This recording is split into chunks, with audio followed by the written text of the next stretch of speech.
से भगवान का गुणगान करें। ओम दक्षिणे लक्ष्मणो यस्य वामे च जनकात्मजः पुरतो मारुति यस्य तं वन्दे रघुनन्दनं लोकाभिरामं रणरङ्गधीरं राजीवनेत्रं रघुवंशनाथं कारुण्यरूपं करुणाकरं तं श्रीरामचन्द्रं शरणं प्रपद्ये।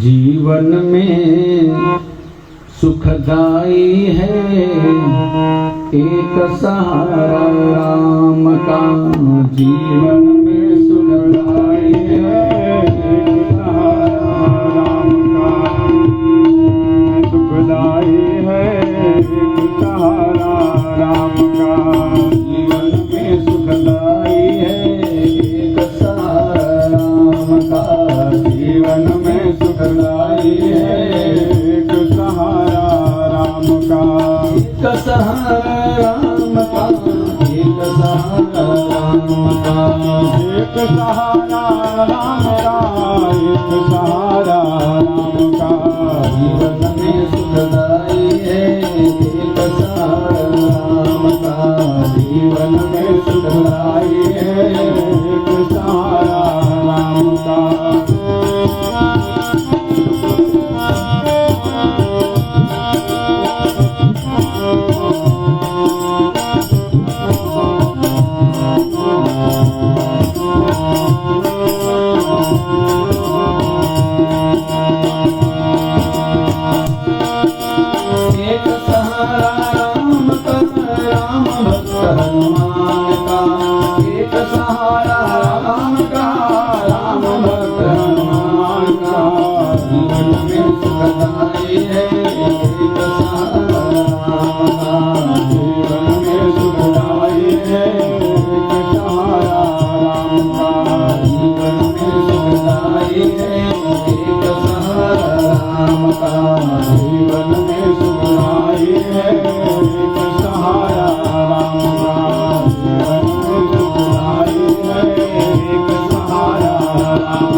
हनुमान की जय, सियावर रामचंद्र भगवान की जय।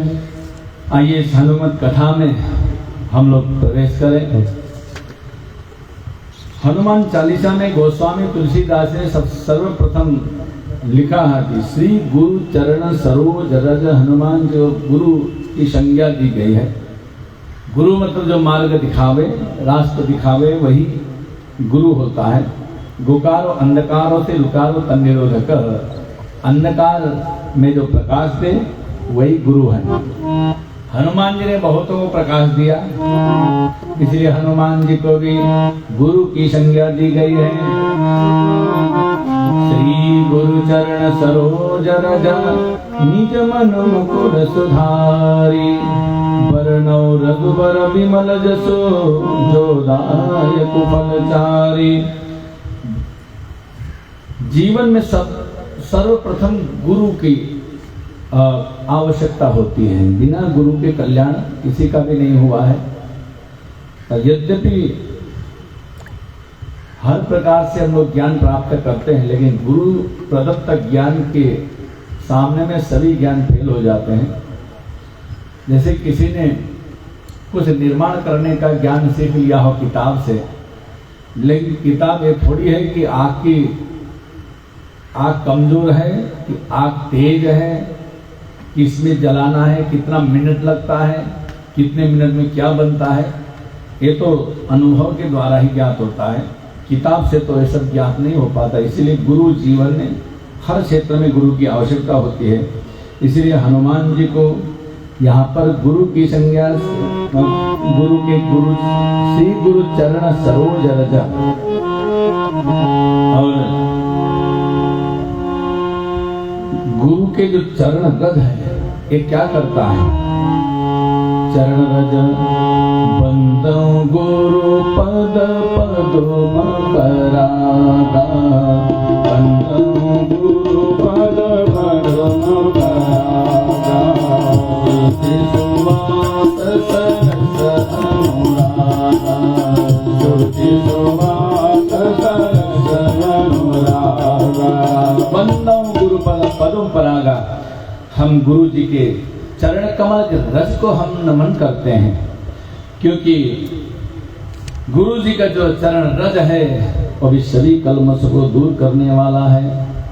वैसे तो भगवान कण कण में व्याप्त है, भगवान हर कण में भगवान का निवास बताया गया है, लेकिन गुरु जी का चरण अपने आप में तीर्थ स्वरूप होता है। जहाँ जहाँ गुरु जी का संतों का चरण पड़े वो तीर्थ रूप हो जाता है। इसीलिए भी सभी को तीर्थ बनाने वाले जो गुरु जी का चरण है उनको हम नमन करते हैं। और गुरु जी के चरण के साथ साथ गुरु जी के चरण रस को हम प्रणाम करते हैं, क्योंकि यही हमारे कलमश को दूर करने वाला, यही हमें और जीवन को सफल बनाने वाले हैं। इसलिए हनुमान जी सबको मार्ग देते हैं। सुग्रीव जी को भगवान से मिलाने का काम, भगवान राम और सीता का मिलन कराने का काम, और इसलिए हनुमान जी को प्रणवहु पवन कुमार खलबन पावक ज्ञान घन। ज्ञान घन एक तो साधारण ज्ञान है, हनुमान जी ज्ञान नाम अग्रगण्य कहा गया है। हनुमान जी कोई साधारण ज्ञानी नहीं है, और इसलिए हनुमान जी को हम सादर नमन करते हैं। हनुमान जी कौन है, इनके विषय में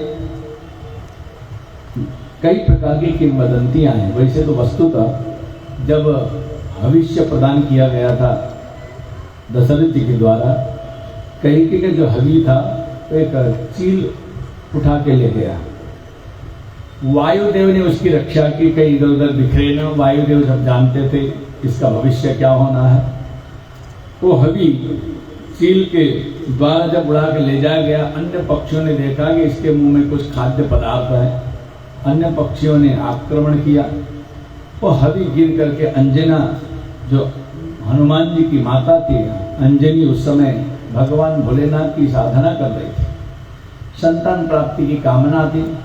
तो जैसे अंजलि से वरदान मांगने की जो है चेष्टा कर रही थी, भगवान भोलेनाथ हमारे आंचल को भर दे, उसी समय में चील के मुंह से खाद्य पदार्थ जो हवि था वो गिरा अंजलि में। तो भगवान का भोलेनाथ का प्रसाद मान करके उसको ग्रहण करती है। इसीलिए भगवान शिव जी की कृपा से और इधर वायुदेव ने रक्षा की, और उनके माता जो है केसरी, उनके पति केसरी, इसलिए शंकर सुवन केसरी नंदन है, तीनों का नाम समावेश है। तो वही अंजनी के द्वारा हनुमान जी का प्राकट्य अर्थात वही हवि भगवान, उसी हवि से भगवान राम हुए, उसी हवि से लक्ष्मण भरत शत्रुघ्न हुए, उसी हवि से हनुमान जी हुए। और भगवान रामनवमी को हुए तो हनुमान जी थोड़े बाद में हुए। तो चैत्र मासे शीते पक्षे हरिदिन्यम मघाभिये, और नक्षत्र समत्पन्ने हनुमान रिपुसूदन। चैत्र मास में प्रमाण दिया गया है कि पूर्णमासी के दिन मघा नक्षत्र में हनुमान जी का प्राकट्य होता है। तो वही हनुमान जी भगवान के सेवक के रूप में कार्य करते हैं। वैसे तो भगवान के सभी सेवक हैं, राम लक्ष्मण भरत शत्रुघ्न भगवान के सेवक हैं। और इसलिए चरण कमल भगवान और हनुमान जी श्री गुरु चरण सरोज रज, हम गुरु जी के चरण कमल को वंदन करते हुए प्रवेश करते हैं। चरण रस क्या करता है? जिन आँखिन सब देखिए, आँखिन देखिए न कोई। आंख में जब कंकड़ पड़ जाता है तो आंख बंद हो जाती है, लेकिन गुरु जी का चरण रस से आंख खुल जाती है, आंख पवित्र हो जाती है। इसीलिए भी चरण रस से एक समय विश्वामित्र के साथ जनकपुर जाते समय मार्ग में जब अहिल्या का उद्धार करना था, उस समय विश्वामित्र जी से भगवान ने प्रश्न किया, ये जो शिला है कौन है? विश्वामित्र ने कहा कि अहिल्या, इनको श्राप बस शिला होना पड़ा, तो इसका उद्धार कैसे हो? विश्वामित्र जी ने कहा कि चरण कमल रज चाहती, कृपा करो रघुवीर। आपका चरण रज चाहती है अहिल्या, तो क्या आप मेरे गुरु जी हैं और मैं आपका शिष्य हूं, तो शिष्य से उत्तम तो गुरु जी का चरण रज होना चाहिए। तो फिर कैसे हम माने कि हमारे चरण कमल से ही इनका उद्धार होगा? तब विश्वामित्र ने कहा, देखिए आप मर्यादा पुरुषोत्तम हैं, रामो विग्रहवान धर्म, भगवान धर्म पथ पर चलने वाले हैं, इसलिए आपका जही सपने ऊपर नारी न रहेगी। आपका जो जीवन है दूसरे के प्रति बिल्कुल भी आपका भाव नहीं था, लेकिन विश्वामित्र तो कई बार अप्सराओं से उनका तपोबल खंडित हुआ है। मेनका इत्यादि, रंभा इत्यादि के द्वारा उनकी तपस्या खंडित की गई। तो विश्वामित्र जी ने कहा कि हमारे चरण रज में वो शक्ति नहीं है जो आपके चरण रज में है, क्योंकि मैं तपस्या के दौरान भी मैं भटक गया हूं, लेकिन आप जही सपने ऊपर नारी न हेरी, आपने कभी भी इस प्रकार से दृष्टि आपकी नहीं रही, इसलिए आपके चरण रज में जो बल है, जो शक्ति है, वो मेरे चरण रज में नहीं है। इसलिए आपके चरण रज चाहती, चरण कमल रज चाहती, आपके चरण रज चाह रही है, आप इस पे स्पर्श करें ताकि इसका उद्धार हो जाए। गुरु जी का आदेश मान करके भगवान राम ने उनका स्पर्श किया। दूसरा, अहिल्या का ऐसा पत्थर होना, शिला बनना कारण क्या है? क्योंकि ये भी कहीं न कहीं छद्म वेश से इंद्र ने आकर और ये परस्त्री मैं दोष दिया, उसी के कारण यद्यपि ब्रह्मस था, उसको पता नहीं था कि हमारे पति का रूप बनाकर इंद्र आया है। ब्रह्मस गलती हो गई, लेकिन उस गलती को बिना भगवान के चरण रस से संसार की कोई भी गलतियां दूर नहीं हो सकती। भगवान ही समर्थ है हर प्रकार की गलती को दूर करने के लिए। इसलिए आज भगवान ने उनके सभी कलमश को दूर किया, चरण रस स्पर्श करते ही उनका उद्धार हो जाता है। इसीलिए श्री गुरु चरण रज में इतना बड़ा बल है, और वो भी भगवान से, राम से जुड़ा हुआ। हनुमान जी हमेशा राम से जुड़े रहते हैं, इसलिए भगवान के वर्णव रघुबर विमल जस, और ऐसे रघुबर भगवान के चरण का विमल जस भी इसमें सम्मिलित है। आइए, रामचरित, हनुमान क्या है? रामचरित सुनि बेको रसिया, हमेशा भगवान राम रस में लगे रहते हैं। संसार का रस तो क्षणिक है, लेकिन राम रस जन्म जन्मांतर तक साथ देने वाला है। संसार का चाहे खाद्य रस हो, चाहे काम रस हो, चाहे सुख सौभाग्य रस हो, एक कुछ क्षण के लिए है, लेकिन राम रस जन्म जन्म तक हमेशा साथ रहने वाला है। और यहां पर वर्णन दिया गया है कि निज मन मुकुर सुधारी। मन क्या है? तोरा मन दर्पण कहलाए। मन को दर्पण कहा गया है कि जैसा हम दर्पण में क्या होता है, जब धूल भर जाती है दर्पण साफ नहीं दिखता है, वो भी रस से खराब हो जाएगा दर्पण। तो आपका जो मन रूपी दर्पण है, इसमें नाना प्रकार के धूल, बाहर से अंदर के कलमश और बाहर के कलमशों से ये कांच खराब हो जाता है और देखना बंद हो जाता है। इसलिए आप मन रूपी कांच को हमेशा साफ करते रहें ताकि भगवान का दर्शन हम कुशल पूर्वक कर सकें। इसलिए मन निज मन मुकुर सुधारी, मन रूपी और दर्पण को हमेशा साफ रखना चाहिए। अंदर के काम क्रोध लोभ मोह भी मन को खराब करते हैं और बाहर के संसार की जितनी भी कामनाएं हैं ये सब अगर मन में बैठ गए तो भी मन खराब हो जाता है। इसलिए मन में भगवान को रखें। कैसे रखें?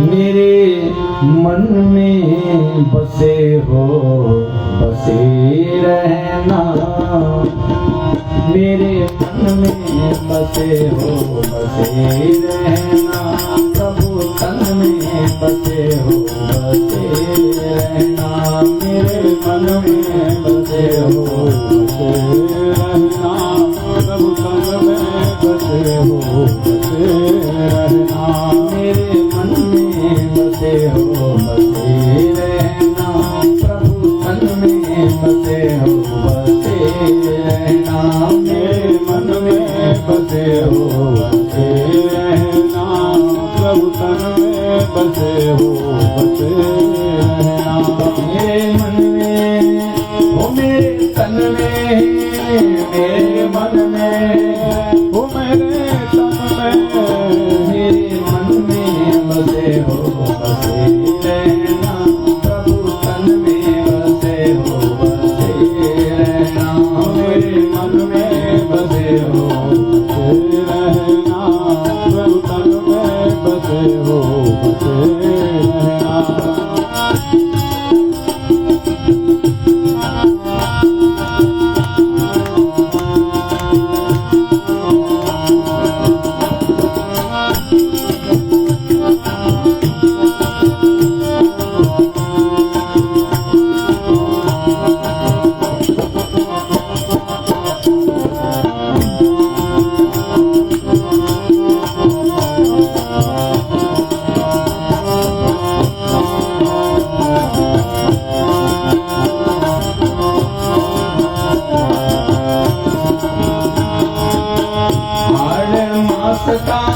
यह है मंदिर, हाड़ मास का यह है मंदिर, आप बसे हो इसके अंदर, आप बसे हो इसके अंदर, इसमें बोली प्यारी मैना, मेरे मन में बसे हो बसे रहना, इसमें बोली प्यारी मैना, मेरे मन में बसे हो बसे रहना, मेरे मन में बसे हो बसे रहना, प्रभु तन में बसे हो बसे रहना, मेरे मन में बसे हो बसे रहना, मेरे तन में बसे हो बसे रहना।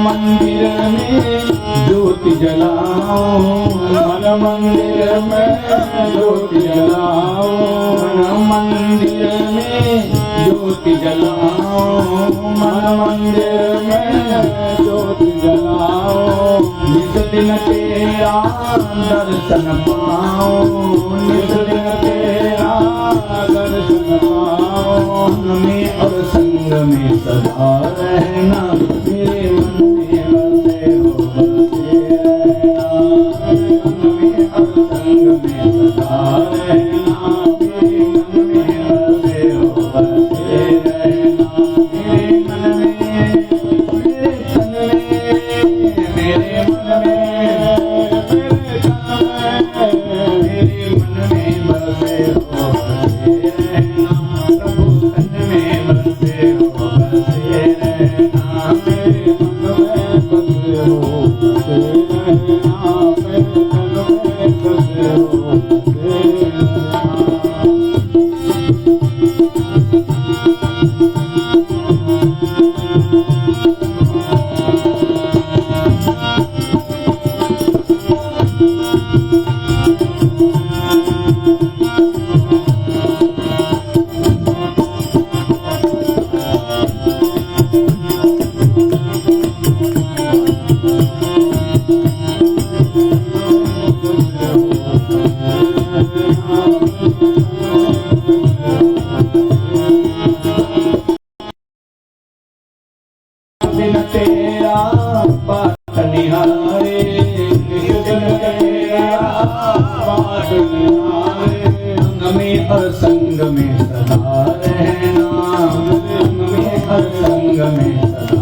में बसे हो बसे रहना, मेरे मन में बसे हो बसे रहना, मेरे तन में बसे हो बसे रहना, मेरे मन में हो मेरे तन में, मेरे मन में हो मेरे तन में, मेरे मन में बसे हो बसे रहना, प्रभु तन में बसे हो बसे रहना, मेरे मन में बसे हो बसे रहना, प्रभु तन में बसे हो बसे रहना, प्रभु मन में बसे हो बसे रहना, मेरे मन में बसे हो बसे रहना। कृष्ण कन्हैया की जय, सियावर रामचंद्र भगवान की जय। मन में अगर किसी को रखना है तो भगवान को रखें, भगवान राम को रखें। पूजा सबकी करनी चाहिए। देखो आराधना साधना सबकी होनी चाहिए, लेकिन हृदय में एक ही विराजते हैं। गोस्वामी तुलसीदास ने कितने बढ़िया पंक्ति में लिखा है।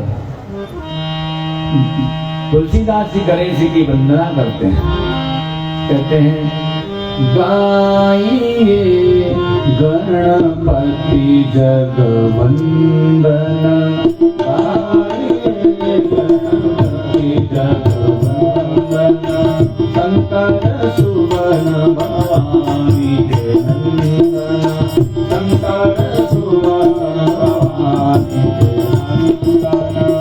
गणेश जी का ध्यान वंदन करते हैं तुलसीदास।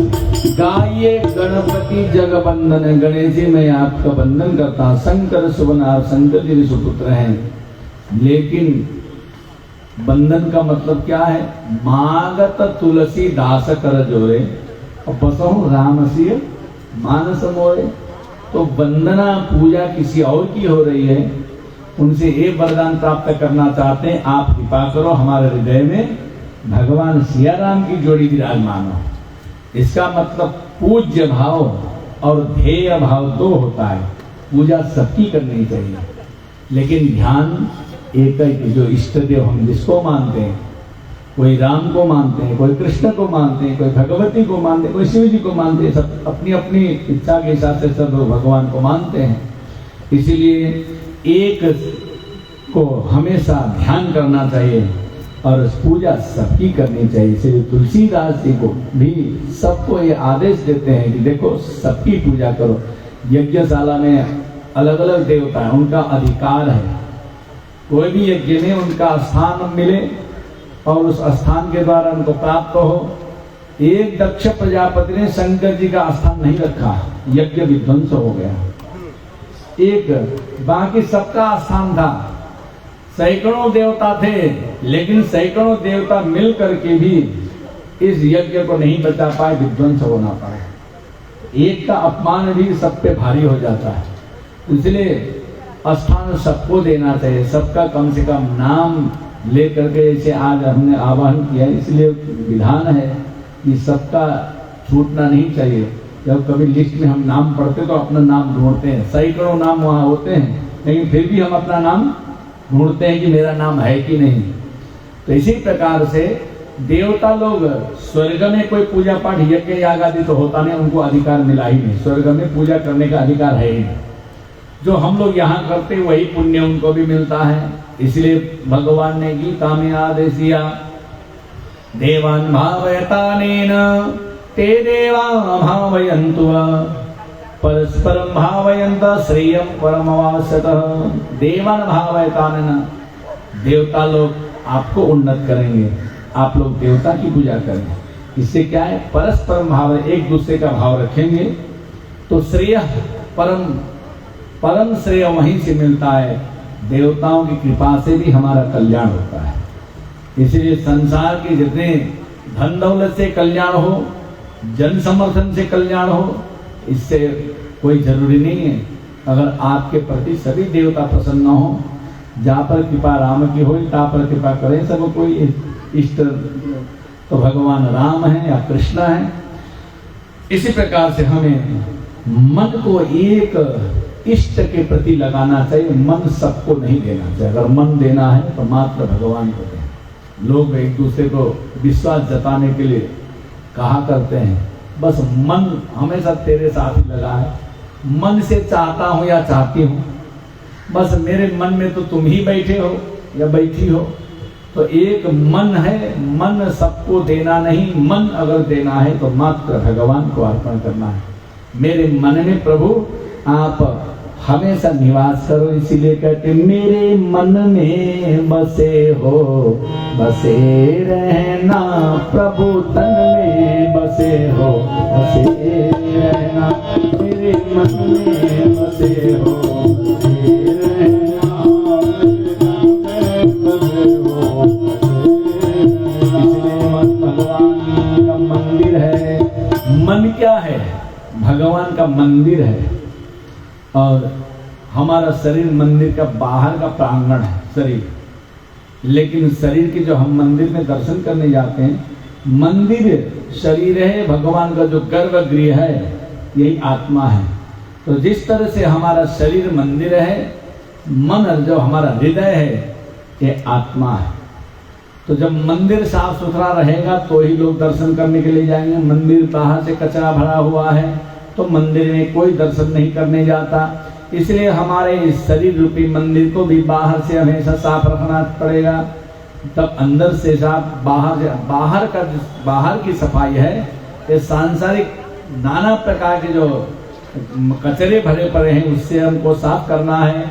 अंदर की सफाई तो सभी जानते, काम क्रोध लोभ मोह मत्सर सब अंदर की सफाई है। इसीलिए हमने आंगन नहीं बुहारा कैसे आएंगे भगवान, हमने आंगन नहीं बुहारा कैसे आएंगे भगवान। अब तक गंदा पड़ा दोबारा कैसे आएंगे भगवान, अब तक गंदा पड़ा दोबारा कैसे आएंगे भगवान। कैसे आएंगे भगवान, कैसे आएंगे भगवान, कैसे आएंगे भगवान, कैसे आएंगे भगवान।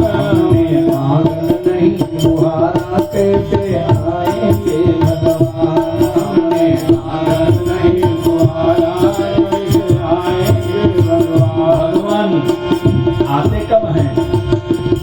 भगवान ने कहा निर्मल मन हो तो सबरी के घर आते हैं, निर्मल मन हो तो रघुनायक सबरी के घर आते हैं। सूर श्याम की बाह पकड़ कर साग बितुर घर खाते हैं, सूर श्याम की बाह पकड़ कर साग बितुर घर खाते हैं। इस पर हमने नहीं विचारा कैसे आएंगे भगवान, इस पर हमने नहीं विचारा कैसे आएंगे भगवान। हमने आंगन नहीं बुहारा कैसे आएंगे भगवान, हमने आंगन नहीं बुहारा कैसे आएंगे भगवान। कैसे आएंगे भगवान, कैसे आएंगे भगवान, कैसे आएंगे भगवान। हमने आंगन नहीं बुहारा कैसे आएंगे भगवान, हमने आंगन नहीं बुहारा कैसे आएंगे भगवान।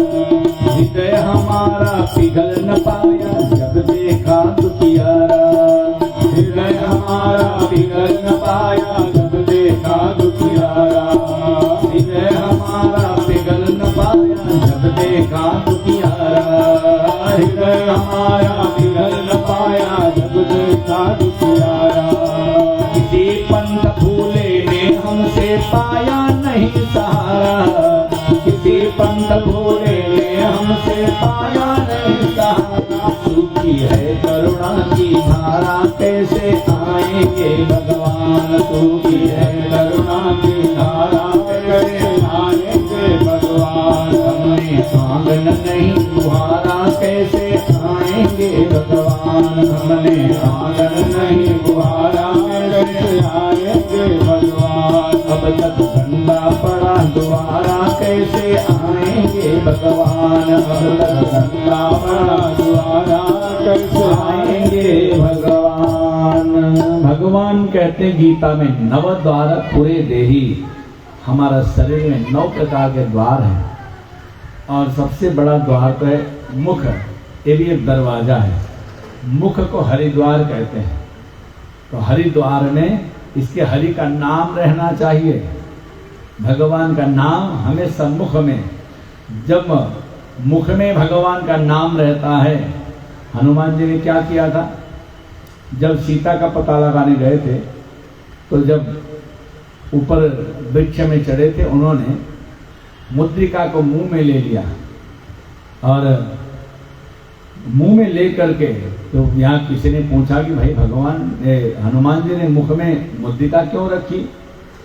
हनुमान जी ने मुद्रिका को देख करके मुद्रिका नहीं रखी है, मुद्रिका में राम नाम अंकित, अति सुंदर, उसमें राम नाम अंकित था, राम नाम मुख में रखा है। इसका मतलब हमेशा मुख में राम नाम होना चाहिए और जिसके मुख में राम नाम रहता है वही सबसे बलिष्ठ है। हनुमान जी राम नाम के सहारे महावीर माने गए हैं, इसलिए मुख भगवान का नाम रखने के लिए इसको कहते हैं हरिद्वार। तो हमारा शरीर मंदिर है, मुख द्वार है। वैसे तो गीता में 9 द्वार पूरे देही कहा गया है, 9 द्वार में, और तब तक अंगों में भगवान का वास होता है। जब पूजा पाठ अभिषेक या प्रतिष्ठा इत्यादि करते हैं, पहले अंगों का न्यास होता है। इस अंग में हमारे जितने भी अंग हैं, द्वार हैं, उसमें भगवान का वास हो। हम भगवान की पूजा करने जा रहे हैं, इसलिए रग रग में भगवान को विराजमान करके हम कार्य करते हैं। इसी का मतलब हमारे मन को और तन को भी साफ रखना पड़ेगा। अगर भगवत कृपा हो तो मन भी सुंदर और तन भी सुंदर होना चाहिए। एक व्यक्ति थे भीष्म पितामह, उनका मन तो था पांडवों के साथ और तन था दुर्योधन के साथ, और यहाँ तन को बाणों से छलनी कर दी गई, भगवान बचाने नहीं गए, क्योंकि भगवान जानते थे ना, क्योंकि तन मेरे साथ नहीं था, मैं क्यों बचाऊं। मन भगवान के साथ जुड़ा था और मन से भगवान का नाम जपते थे बराबर।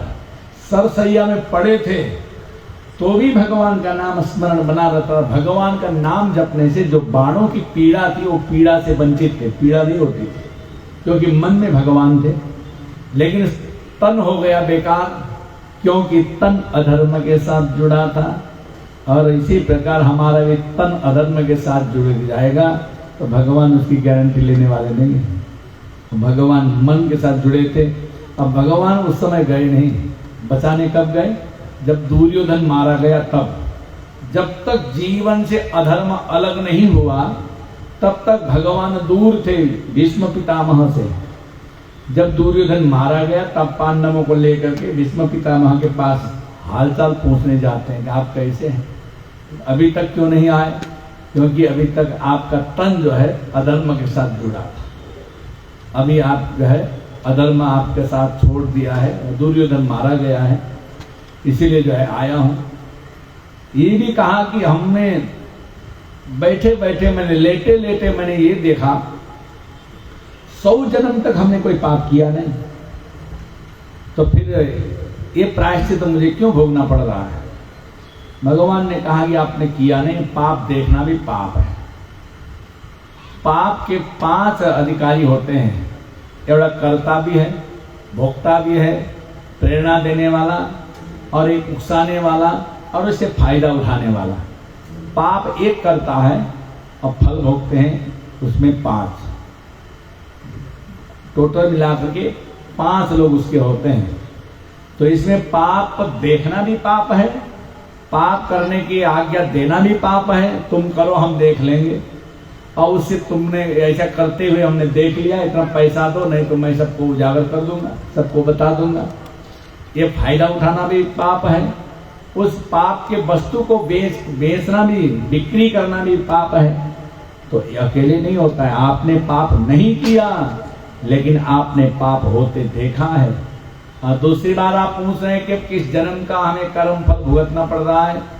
आपने 100 वर्ष तक देखा ना, तो आप 101 वर्ष पूर्व जाएं, आप उस समय एक राजा थे। कई रास्ते से आप गुजर रहे थे जुलूस के साथ, एक लंबा सा सर्प रास्ते में पड़ा हुआ था। रथ के साथ आपको जाते देखकर एक सैनिक ने कहा कि महाराज यहाँ तो एक सर्प पड़ा हुआ है, क्या किया जाए? तो आपने सैनिक को आदेश दिया था एक बाण के नोक से जो है उसको उठा करके कहीं झाड़ी में फेंक दो, या मर जाएगा, कुचल जाएगा। तो सैनिक ने जैसे आपने आदेश दिया था उसने बाण से उठाया और सर्प को झाड़ी में फेंक दिया, और झाड़ी कांटेदार झाड़ी थी और उसमें उलझ गया, पूरा शरीर छलनी हो गई और 18 दिन तक तड़प तड़प के सर्प मरा। महाराज वही पाप आपको भुगतना पड़ा, पूरे शरीर छलनी हो गई। इसलिए अवश्य मेव भोक्तव्यम कृतम कर्म शुभाशुभम। भगवान ने कहा कि हमने जो शुभ और अशुभ जो कर्म किया है, जन्म कोटि शतैरपि, अगर इसके पूर्व जन्म में किया हो, सैकड़ों जन्म पूर्व में भी हमने किया हो, तो भी सैकड़ों जन्म बाद में भी वो पाप हमें भुगतना पड़ता है। इसलिए पाप से हमेशा बचने का ही प्रयास करना चाहिए। और कहीं पाप हो भी जाता है, इस प्रकार के जब यज्ञ होते हैं, इन यज्ञों के द्वारा पापों का प्रक्षालन होता है, प्रायश्चित होता है। हम जितना देवताओं को मनाते हैं, देवताओं की आराधना करते हैं, हम प्रतिदिन हमें यज्ञ हवन करना चाहिए, हम नहीं कर पाते। प्रतिदिन हमें दान करना चाहिए, हम नहीं कर सकते। प्रतिदिन हमें तीर्थ यात्रा दर्शन इत्यादि करना चाहिए, हम नहीं कर सकते। आज ये सब बिल्डिंगों में फ्लैटों में रहने से बहुत सी चीजें हमें अलग हो गई, जीवन से अलग हो गई। तो हम न तो गोग्रास दे पाते, न तो कबूतर को दाना खिला सकते, न तो कुत्ते को रोटी दे सकते रोज। आज घर घर में ये व्यवस्था लगभग बंद सी होती चली जा रही है।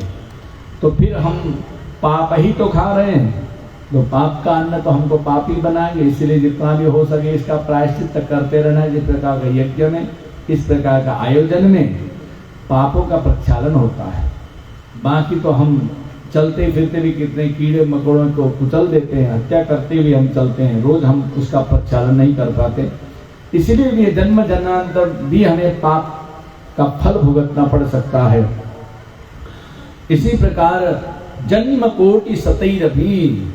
दूसरा, भगवान जब मथुरा में आए उस समय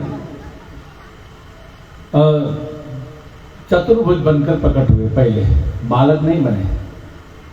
अब देव की वसुदेव बड़े आश्चर्यचकित हो गए, ऐसे तो भगवान तो हमेशा बालक के रूप में आते हैं, और चतुर्भुजन पीताम्बर धारी बन के आए। तमद्भुतम बालकम अम्बुलेक्षणम चतुर्भुजम सांग गदासौगम, और ये सब किरीट कुंडल इत्यादि सब, ये तो बच्चे तो ऐसे होते नहीं। बच्चे तो शरीर में कोई वस्त्र भी नहीं होते, किरीट कुंडल कोई आभूषण नहीं होता, ये कैसे बालक? तो भगवान ने कहा कि मैं आपको आश्चर्य में डालने नहीं आया, मैं तो ये बताने आया हूं, आपने मुझे पाने के लिए सत्ययुग में तपस्या की थी। अब बीच में सत्ययुग चला गया, त्रेता युग चला गया, द्वापर के अंत में सत्ययुग का फल देने में आया हूं। आप भूल गए, उस समय आपने तपस्या की थी, मैं वरदान देने आया था। मैंने कहा कि आप वरदान मांगो, आप मेरा रूप लावण्य को देख करके आप चकित हो गए। अब मुझे देख करके आपने मन में ये विचार आया कि मैं आपसे क्या मांग, मैं आप ही की तरह कोई संतान मांगना चाहता हूँ, पुत्र हो आपकी तरह, आप जैसा पुत्र हमें मिले।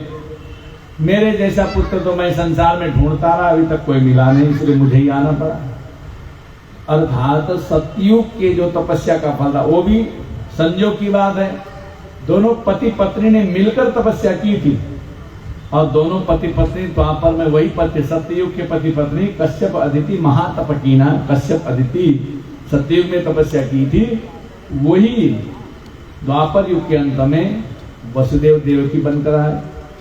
और सपत्नी, लोग कहते 7 जन्म तक साथ रहता है विवाह का, यहाँ तो युग युगांतर साथ रहा। भगवान की भक्ति दोनों मिलकर करते, इसीलिए कहा गया कि पूजा पाठ में अपने श्रीमती को लेके बैठे, अगर नई व्यवस्था है तो सोने की सीता बना के बैठे। भगवान राम ने भी किया था। इसलिए प्रतिनिधि रखना चाहिए, ताकि साथ में अगर हम उसका साधना कर रहे हैं तो साथ में फल भी मिलेगा। इसलिए कभी पूजा पाठ यज्ञ यागादि में दोनों साथ में मिल करके पूजा पाठ करना चाहिए, तीर्थ यात्रा करनी चाहिए। ये व्यवस्था शास्त्रों के द्वारा दी गई है। तो इस सत्ययुग की तपस्या का फल आपको देने के लिए मैं द्वापर के अंतिम में आया हूँ। इसका मतलब हमारा जो पूजा पाठ का जो है फल है, ये कभी नाश को नहीं प्राप्त होता है। और आज उसका फल अगर आपको नहीं मिलेगा, नहीं मिला तो कल भी मिल सकता है, परसों भी मिल सकता है, दूसरे जन्म में मिल सकता है, और दूसरा जन्म दूसरे युग में मिल सकता है। इसलिए अवश्यमेव भोक्तव्यम कृतम कर्म शुभाशुभम, चाहे शुभ कर्म हो चाहे अशुभ कर्म हो, जन्म जन्मांतर में भी हमें भुगतना पड़ सकता है। इसलिए हमेशा प्रयास करना चाहिए हमारे द्वारा अच्छे कर्म ही होते रहे, बुरे कर्म हमारे द्वारा न हो। तो ये हनुमान जी ऐसे परम भक्त थे, इन्होंने जो भी किया भगवान के लिए किया। राम काज किए बिनु मोहि कहाँ विश्राम, कभी विश्राम ही नहीं किया उन्होंने। सीता का पता लगाने के पहले जब समुद्र पार कर रहे थे हनुमान जी, तो मैनाक पर्वत आया, आप हमारे इसमें विश्राम कीजिए। वो समुद्र में नीचे था, वो ऊपर निकल आया।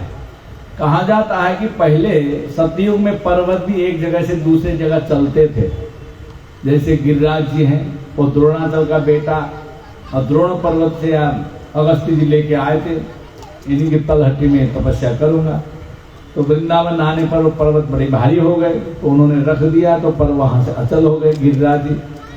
और कुछ पर्वतों के पंख काट दिए गए, इसीलिए वो उड़ने में अक्षम हो गए। तो एक पर्वत जिसका पंख नहीं कटा है वही है मैनाक पर्वत, जो समुद्र में है। जब हनुमान जी जा रहे थे तो वो बाहर निकला, आप इसमें विश्राम करिए, कुछ फल फलाहार करिए। तो हनुमान जी ने कहा कि राम काज किए बिनु मोहि कहाँ विश्राम, जब तक भगवान का कार्य पूरा नहीं करूंगा हम विश्राम नहीं कर सकते, हम कुछ फल फलाहार भी ग्रहण नहीं कर सकते। तो लोग पूछते हैं कि पूजा में क्या कुछ खा पी के आना है, और हनुमान जी के हिसाब से तो बिल्कुल नहीं खाना है। हनुमान जी ने कब खाया, जब सीता का पता लगाया, तो माँ बस मुझे भूख लगी है, कुछ फल खाना है मुझे। तो सीता जी ने कहा कि जाए आप भरपेट फल खाइए। तो काम होने के बाद भगवान का काम हो जाए तो आप भरपेट खाइए, लेकिन जब तक काम भगवान का नहीं हुआ है तब तक अगर हो सके तो फलाहार में रहें। और हनुमान जी ने तो फलाहार भी नहीं किया। तो इस तरह से हनुमान जी ऐसे परम भक्त हुए। और भगवान ने तो यहाँ तक कहा कि हनुमान जी को भरत सम भाई माना है।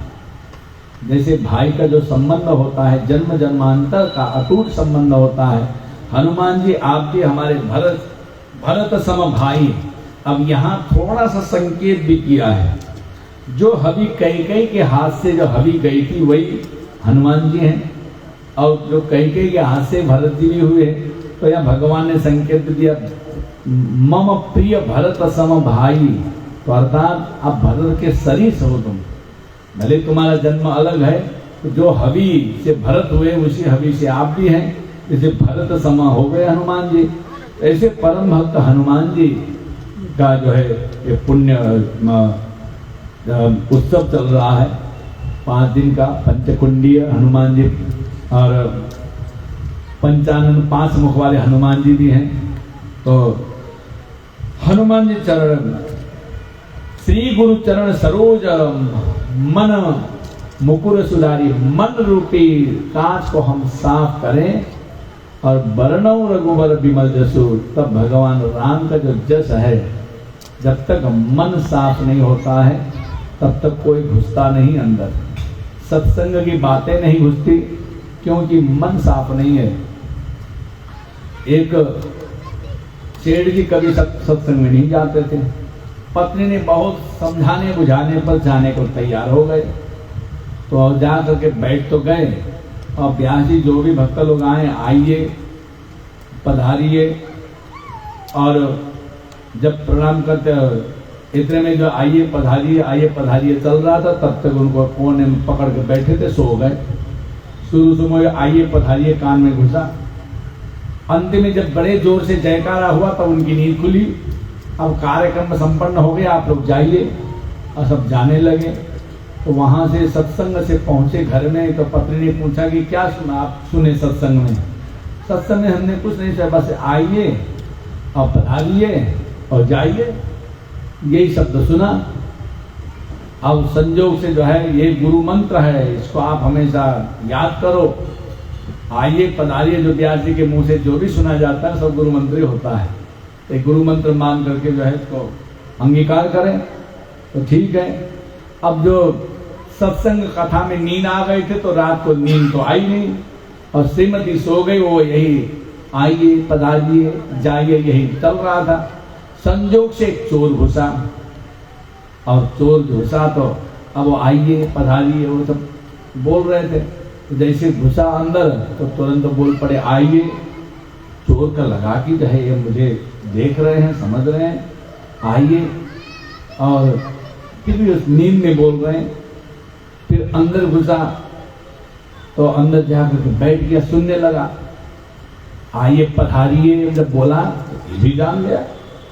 चोर घबरा गया, अब वहां से उठ के भागने लगा, आइए पधारिए जाइए। चोर ने लगा मुझे देख लिया, हमको पकड़वा देगा, जो है उससे अच्छा है कि इससे क्षमा याचना करें। तो आया, आप मुझे माफ करें, हमारे द्वारा गलती हुई है। उनको पता ही नहीं था चोर घुसा है मैं। तो आइए पधारिए, वही सुन करके कहा कि मैं जो है आपसे क्षमा याचना करने आया हूँ, आप जो है हमको छोड़ दें, माफ करें। कहा कि ये मंत्र इतना जल्दी सिद्ध हो जाता है, अभी हमें पता भी नहीं था। व्यास जी का दिया हुआ मंत्र इतना जो है तत्काल सिद्ध हो गया। तो इसी तरह से जीवन में हम भी चाहे जो भी व्यासपीठ से निकलता हो या गुरुमुख से हम सुनते हो, गुरुमुख अपने आप में सिद्ध होता है। गुरु परंपरा भगवान से प्रारंभ हुई है। सबसे पहले भगवान नारायण ने ब्रह्मा जी से परंपरा शुरू की थी। उस परंपरा से जो भी हम सत्संग के रूप में सुनते हैं, अगर वो सत्संग के रूप में अंगीकार करते हैं, वो भी कहीं न कहीं हमें फायदा ही करता है, नुकसान नहीं करता। इसी तरह से जीवन में जो भी भगवत संबंधी गुणगान हो वो कहीं न कहीं हमें फायदा ही करता, नुकसान कभी नहीं देता। भगवान ने गीता में कहा, अर्जुन अगर तुम ये मानते हो कि भगवान सत्य हैं तो मानने में क्या हर्जा है। अगर भगवान सत्य नहीं है तो नियम पालन करने में भी तुम्हें फायदा ही है। भगवान है, भगवान देख रहे हैं तो चलो डर के मारे हम नियम पालन करते हैं, हमको रोज स्नान करना चाहिए, हमको मांस मदिरा इत्यादि सेवन नहीं करना चाहिए, नहीं भगवान नाराज हो जाएंगे। अगर ये मान के करें तो भी फायदा है, भगवान नहीं है तो भी हम नियम पालन करें तो भी दोनों स्थिति में फायदा ही है। इसलिए भगवान सत्संग और भगवत कीर्तन, भगवत स्मरण, ये सभी जीवन को सुधारने के लिए है और बिगाड़ने के लिए नहीं। आइए एक छोटा सा भजन लेकर के आज का यहीं विराम करते हैं। दशरथ नंदन जनक किशोरी, दशरथ नंदन जनक किशोरी, सीता राम मनोहर जोड़ी, सीता राम मनोहर जोड़ी। दशरथ नंदन जनक किशोरी, दशरथ नंदन जनक किशोरी, सीता राम मनोहर जोड़ी, सीता राम मनोहर जोड़ी।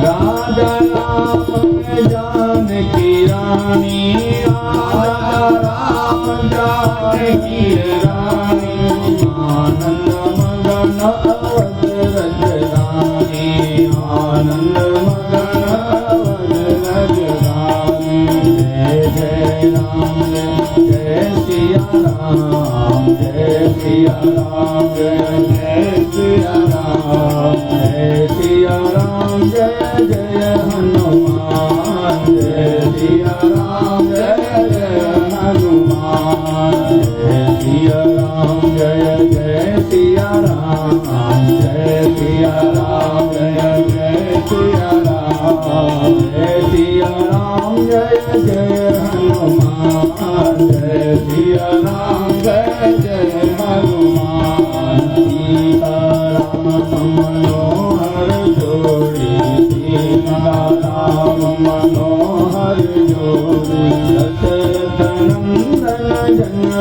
सोई दशरथ नंदन जनपति सोई दशरथ नंदन जनपति सोई दशरथ नंदन जनपति सोई। श्यामल रामचंद्र भगवान की जय, पवन सुत हनुमान की जय। आज का कार्यक्रम यहीं विराम करते हैं। कल फिर जैसा भी समय रहेगा उसी हिसाब से किया जाएगा। प्रातःकाल जो भी भक्तगण इसमें पूजा में भाग लेना चाहते हैं, हवन में भाग लेना चाहते हैं, तो आप लोग सादर आमंत्रित हैं। भगवान भोलेनाथ पार्थिव लिंग बनाया जाता है यहाँ पर। अब क्यों बनाते हैं इसमें भी शंका होती होगी लोगों को। शास्त्र का प्रमाण है, कृते रत्नमयम लिंगम। सतयुग में रत्नों के शिवलिंग में पूजा होती थी, ज्यादा फलीभूत मानी जाती थी। कृते रत्नमयम लिंगम त्रेतायम हेम निर्मिता। त्रेता युग में सोने के मूर्ति या सोने का शिवलिंग इत्यादि त्रेता युग के लिए था। द्वापरे पारदम लिंगम, पारद मतलब मरकरी, द्वापर युग में पारद लिंगम। पार्थिवम तो कलौ युगे कहा गया, ये कलयुग है, इसमें पार्थिव में ज्यादा फलीभूत माना गया है, इसलिए यहाँ पर शुद्ध पार्थिव पूजन का मतलब ही ये है। कलयुग में सबसे जो है सटीक उपाय है।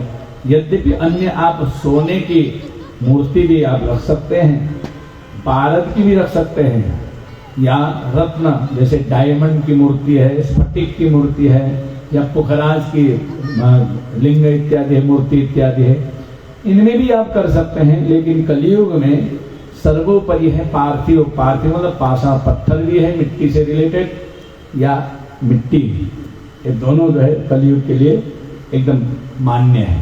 तो इसलिए शास्त्र प्रमाण के हिसाब से हम करते हैं तो उसी प्रमाण से हमें उसका फल भी मिलता है। तो इसलिए आप लोग इसमें बढ़ चढ़ के हिस्सा लें और लोगों को भी ला करके जोड़ने का प्रयास करें। इसी तरह से आज का कार्यक्रम हम यहीं विराम देते हैं। कल पुनः आप लोग सायंकाल के समय में कुछ भजन सत्संग को लेकर के उपस्थित होने की कृपा करें, अपने साथ अन्य को भी लाने की कृपा करें। बोलो क्या सियावर रामचंद्र भगवान की जय, पवन सुत हनुमान की जय। श्री कृष्ण गोविंद हरे मुरारे, हे नाथ नारायण वासुदेव। श्री कृष्ण गोविंद हरे मुरारे, हे नाथ नारायण वासुदेव। हे नाथ नारायण वासुदेव, हे लक्ष्मी नारायण वासुदेवा। हे नाथ नारायण वासुदेवा, हे लक्ष्मी नारायण वासुदेवा। हे कृष्ण गोविंद हरे मुरारे, हे नाथ नारायण वासुदेवा। हे कृष्ण गोविंद हरे मुरारे, हे नाथ नारायण वासुदेवा। हे नाथ नारायण वासुदेवा, हे नाथ नारायण वासुदेवा। बोलो सियावर रामचंद्र भगवान की जय। आज यहीं पर विराम, कल फिर मिलेंगे।